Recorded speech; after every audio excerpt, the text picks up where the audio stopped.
আপনার তাওয়াক্কুলটা এমন হোক যে আল্লাহ অবশ্যই দিবেন।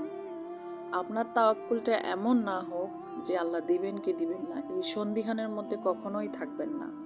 আল্লাহ অবশ্যই দিবেন আপনাকে। তাওয়াক্কুলটা আপনার সঠিক হোক, একনিষ্ঠ হোক। যারা ঈমান নিয়ে চলে তাদের দুঃখ কষ্ট একটু বেশিই হয়। আল্লাহ বলেছেন, কষ্ট পেও না, নিরাশ হয়েও না। তোমার রব তোমাকে ছেড়ে দেয়নি। আপনি কি ভুলে গেছেন সেই আয়াত, ওয়ালা সাউফা ইউতিকা রাব্বুকা ফাতারদা? শীঘ্রই তোমাকে এত দিব যে তুমি খুশি হয়ে যাবে। আপনাকে কেউ আঘাত করলো আর কি, আপনি শিখে নেন, সুন্দর বিদায় হলো ক্ষতি না করে বিদায় নেওয়া। সুন্দর ক্ষমা হলো বকা না দিয়ে ক্ষমা করা। আর সুন্দর ধৈর্য হলো অভিযোগ না রেখে ধৈর্য ধারণ করা। মানুষ কখনো কখনো আপনাকে দূরে সরিয়ে দিবে, খেয়াল করে দেখবেন। কখনো কখনো আপনার সাথে সম্পর্ক ছিন্ন করবে। এবং কাছের মানুষ যখন সম্পর্ক ছিন্ন করে আমরা অনেকেই মনে করি যে হয়তোবা আমি শেষ, আর উঠে দাঁড়াতে পারবো না। আরে, বিপদে আপনার থেকে মানুষ সরে দাঁড়াবে, এটাই স্বাভাবিক নিয়ম। সূর্যটা যখন আপনার মাথার উপর থেকে চলে যায় তখন তো ছায়াটা কেউ নিয়ে যায়। আর যখন বৃষ্টি আসে আপনি ছাতাটাকে যে মূল্যবান মনে করেন।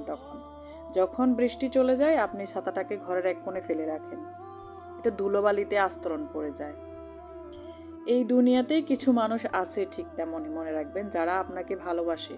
প্রত্যেকটা মানুষই আপনাকে ভালোবাসে, কিন্তু তাদের মধ্যে কিছু মানুষ আছে যারা আপনাকে আল্লাহর জন্য ভালোবাসে।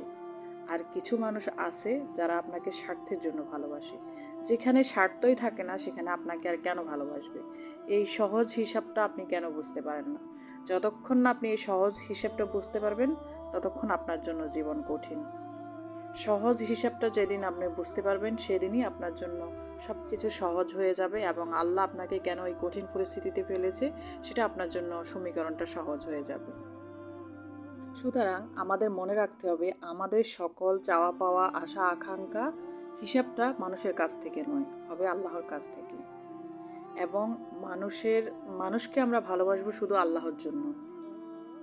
মানুষের থেকে কখনো কোনো কিছু আশা করব না। যখনই আমরা মানুষের থেকে কখনো কোনো কিছু আশা করব তখনই আমরা কষ্ট পাব।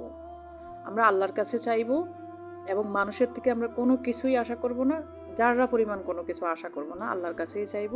আল্লাহ আমাদেরকে অবশ্যই দিবে। মানুষকে ভালোবাসবো শুধু আল্লাহর জন্য। এই এতটুক কথা যখনই আমরা বুঝে যাব, আলহামদুলিল্লাহ, আল্লাহ আমাদের জন্য যথেষ্ট। হাসনাবুল্লাহি ওয়া নিমাল ওয়াকিল, এই আয়াতটা সবসময় মনে রাখবেন। তো সবাইকে অসংখ্য ধন্যবাদ আমার ভিডিও দেখার জন্য। আশা করি আমি আপনাদেরকে কোনো কিছু শিখাতে পারবো, অনুপ্রেরণা যোগাতে পারবো। আল্লাহ হাফেজ।